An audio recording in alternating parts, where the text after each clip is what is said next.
ఇక్కడ మీరు చూస్తున్నది ఇది వియత్నాం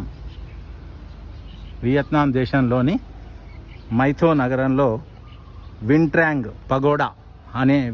పగోడా అంటే ఇక్కడ తెలుగులో దేవాలయం అని అర్థం అన్నమాట, బుద్ధుని దేవాలయం.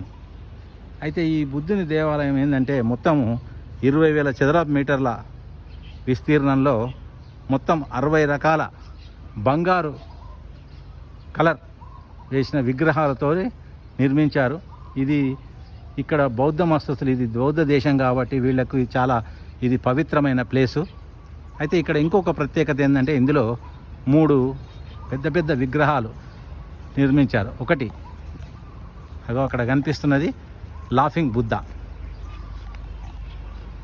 తర్వాత పడుకున్న స్లీపింగ్ బుద్ధ, అక్కడ చూడు పడుకున్న బుద్ధుని విగ్రహం ఉంది.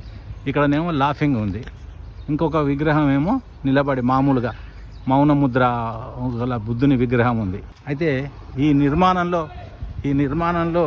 3 దేశాల నిర్మాణ శైలిలు కనిపిస్తాయి. అందులో ఒకటి వియత్నాం, ఫ్రెంచ్ మరియు రోమన్. అక్కడ చూస్తున్నది మీరు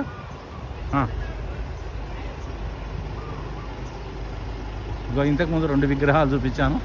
ఇది ఇంకొక 3వ విగ్రహం, అతిపెద్ద విగ్రహాలు ఇవన్నీ కూడా. దీన్ని 1849లో నిర్మించారు దీన్ని. ఆ తర్వాత రెనోవేషన్ కూడా చేశారు. Okay, thank you so much.